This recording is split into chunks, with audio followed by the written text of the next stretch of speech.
बिस्मिल्लाहिर्रहमानिर्रहीम। अस्सलाम वालेकुम, welcome back to my channel. तो आज की इस वीडियो में मैं आपके साथ ज़र्दा बनाने की रेसिपी शेयर कर रही हूँ। बहुत इजी, बहुत आसान ही सी रेसिपी है। आप इसे बहुत इजीली बना सकेंगे।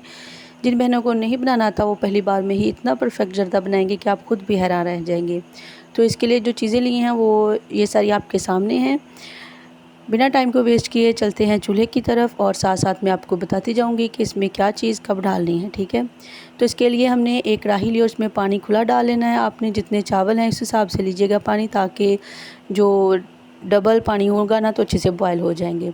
चावलों को अच्छी तरह से बॉयल करेंगे, एक कनी छोड़ के आपने इसे बॉयल कर लेना है। नमक डाल देंगे, एक छोटी इलायची डालेंगे, साथ में आधा चम्मच के करीब हम इसमें ज़र्दा रंग डाल देंगे चावलों वाला। अगर ज़्यादा डार्क चाहिए तो आप मज़ीद इसे डाल सकती हैं। अब हम इन्हें अच्छे से बॉईल कर लेंगे। ये नमक डाल दिया मैंने थोड़ा सा, आप अपने टेस्ट के अकॉर्डिंग डाल दीजिए। इसमें 1 से 2 अदर छोटी इलायची तोड़ के डालेंगे, थोड़ा सा ऑयल डाल देंगे और इसे अच्छे से बॉईल कर लेंगे। तो देखें जी, हमारे चावल जो हैं बॉयल हो चुके हैं। अब हम इन्हें अच्छी तरह से बॉयल किया है, बस एक कनी को छोड़ के हमने इसे बॉयल करना है, ताकि बाद में हमने इसे प्रोसेस करना है मज़ीद अच्छी तरह से गल जाएंगे तो ये बिल्कुल ठीक हो जाएंगे। अगर आप पहले ही फुल बॉयल करेंगे तो ये बाद में बिल्कुल अच्छे नहीं बनेंगे।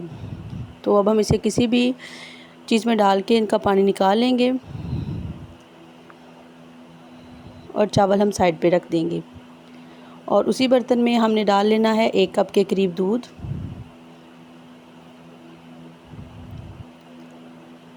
और चीनी। जितने आपके चावल हैं उसके बराबर ही चीनी डालेंगे, और अगर कम मीठा खाते हैं आप थोड़ी सी कम कर सकते हैं। फ्लेम को हमने बिल्कुल लो कर देना है और चम्मच हिलाते हुए हमने इसमें चीनी मिक्स करनी है। फ्लेम को हमने हाई नहीं करना, क्योंकि हाई फ्लेम पे चीनी जब तक मिक्स होगी तो हमारा दूध जो है ना बहुत ज़्यादा गाढ़ा हो जाएगा, और हमें ऐसा बिल्कुल भी नहीं करना। फ्लेम को बिल्कुल लो करना है आपने। सिर्फ चीनी जो है ना वो इसमें अच्छे से मिक्स करनी है हमने। तो ये देखें, चीनी जो है ना वो इसमें अच्छे से मिक्स हो चुकी है। और अब इसे 1 से 2 बॉयल आएंगे तो हमने इसमें जो चावल थे ना बॉयल करके रखे हुए वो इसमें डाल देने हैं। तो देखें, इस तरह से आपने चावल इसमें डाल देने हैं। ये आप देख सकते हैं कि चावल हमारे बहुत परफेक्ट बने। अगर थोड़ी बहुत कसर रह गई थी वो बाद में जब हमने इन्हें स्टेन करने के लिए रखा तो वो भी ठीक हो जाते हैं। तो हम इसमें ऐड करेंगे।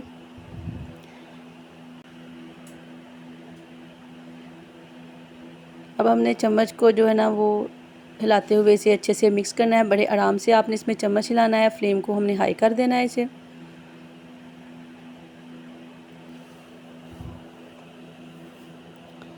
अच्छी तरह से आप इसे मिक्स करेंगे और इसे छोड़ देंगे। बार बार आपने इसमें चम्मच नहीं हिलाना। और इसके साथ ही आपने इसमें आधा कप के करीब ऑयल भी डाल देना है। वो मेरे से क्लिप जो है ना मिसप्लेस हो चुका है। आप इसमें अब आधा कप ऑयल भी डाल देंगे। साथ में जो चीज़ें आपने इसमें डालनी है वो आप डाल सकते हैं। ये मैं किशमिश और नारियल थोड़ा सा काट के मैंने डाल दिया इसमें।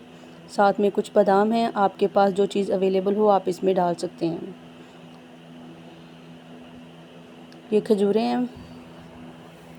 और इन सारी चीज़ों को डालने के बाद आपने इन्हें मिक्स एक बार फिर चम्मच से करना है। बहुत ज़्यादा हमने इसमें चम्मच नहीं हिलाना। तो ये देखें, जब ये जो दूध हमने इसमें डाला था ना वो बिल्कुल ड्राई हो जाएगा तो आपने इसे दम लगा देना है तकरीबन 5 मिनट के लिए। कोई भी कपड़ा वगैरह लेके आप इस तरह से लगा सकते हैं, और अगर ये नहीं रखना चाहते तो आप वैसे भी इसे दम लगा सकते हैं। फ्लेम को हमने बिल्कुल लो करना है और 5 मिनट के लिए इसे दम लगाना है। तो ये देखें जी, इसे दम आ चुका है। अब मैं आपको इसकी फ़ाइनल लुक चेक करवाती हूँ। तो ये देखें जी, बहुत मज़े के और बहुत परफेक्ट चावल हमारे बने हैं। आप भी इन्हें ट्राई कर सकते हैं और उम्मीद करते हैं कि आपको वीडियो पसंद आएगी। तो मिलेंगे एक नए कंटेंट के साथ। उस वक्त तक के लिए हमें इजाज़त दीजिए। अपना रखिएगा बहुत सारा ख्याल। Till then take care. अल्लाह हाफिज़।